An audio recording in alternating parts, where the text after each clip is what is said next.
नमस्कार बच्चों, आज मैं आपको भारत के विदेश संबंध वाले चैप्टर के वेरी शॉर्ट समझा रही हूँ। तो देखिए, विदेश नीति का क्या अर्थ है। एक राज्य द्वारा अपने विदेशी संबंधों को राष्ट्रीय हितों में नियमित करने के लिए अपनाई गई संचालन विधि विदेश नीति कहलाती है। कि अपने संबंधों को विदेशों के साथ नियमित रखना विदेश नीति या विदेश संबंध कहलाता है। विदेश नीति की कोई दो विशेषताएं।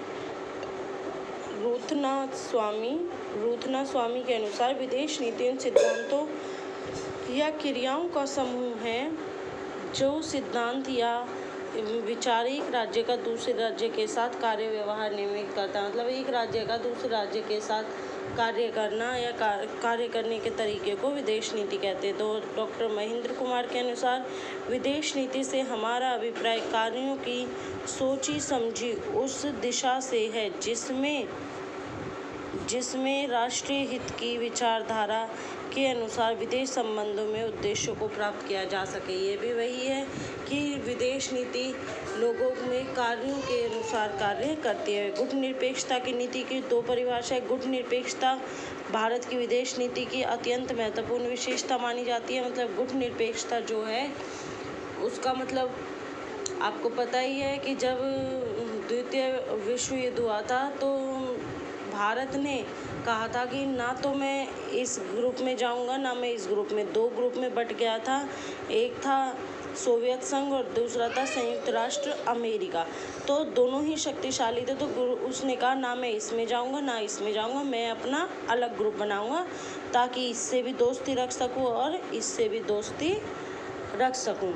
इसके बाद पंचशील क्या है। 29 अप्रैल 1954 को भारत एवं चीन के बीच मध्य तिब्बत क्षेत्र संबंधी एक व्यापारिक समझौता हुआ। इस समझौते की प्रस्तावना में 5 सिद्धांत हुए जिनका सिद्धांतों को पंचशील कहा गया।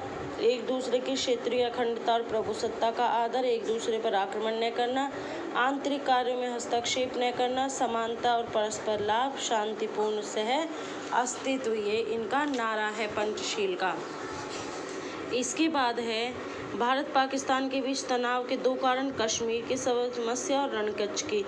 कश्मीर की तो आप जानते ही हो, भारत कहता है कि हमारा है, पाकिस्तान कहता है हमारा है, जबकि अब तो ये बिल्कुल ही अलग हो चुका है। अब तो ये इंडिया में ये रणकच्छ विवाद।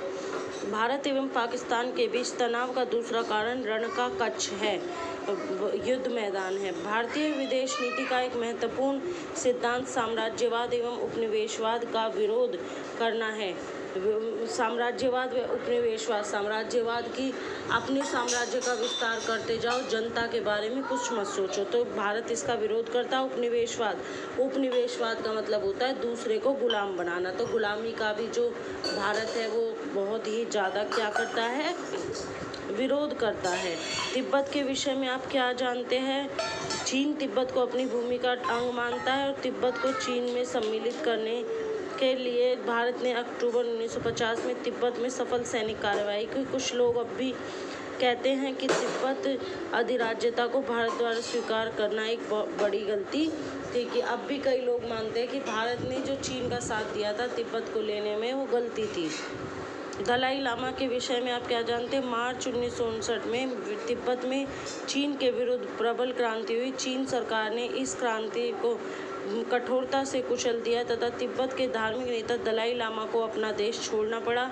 वह धार्मिक नेता अनुयायी भारत में पहुंच गए और भारत सरकार ने उन्हें भारत में राजनीतिक शरण दे दिया। देखो, जो दलाई लामा थे वो चीन के दुश्मन बन गए थे, तो भारत ने उस बुजुर्ग को, उस धार्मिक नेता को अपने यहाँ पर जगह दे दी, जिसकी वजह से चीन भारत का दुश्मन हो गया। निःशस्त्रीकरण शस्त्रों से रहित, शस्त्र रहित होना। जो भी हमारे पास अशस्त्र है उनका उत्पादन या विस्तार नहीं करना। मैकमोहन रेखा एक ऐसी रेखा है जो भारत और चीन के क्षेत्र की सीमा निश्चित करती है। यह रेखा 1914 ईस्वी में भारत और चीन के बीच में तिब्बत के प्रतिनिधियों के एक सम्मेलन द्वारा निश्चित की गई, किंतु 1956 के सीमा रेखा विवाद अपनी आपत्ति को प्रकट करना आरंभ कर दिया कि मतलब 1914 में तो ये कहा गया कि ये क्षेत्र, जैसे ये दो क्षेत्र बन गए थे तो बीच में मैकमोहन रेखा, ये इंडिया ये चीन, तो 1914 में तो इन्होंने मान ली, लेकिन 1959 में इन्होंने मना कर दिया कि ये रेखा गलत है, 56 में सॉरी, और उस रेखा पर विवाद शुरू हो गया। डॉक्टर राम मनोहर लोहिया कांग्रेस के समाजवादी विचारधारा के नेता थे। उन्हें 1935 ईस्वी में पंडित नेहरू ने विदेश विभाग का प्रभारी बनाया था। तो ये बेटा आपको नेक्स्ट चैप्टर के क्वेश्चंस मैंने समझा दिए हैं, ये आपको लर्न कर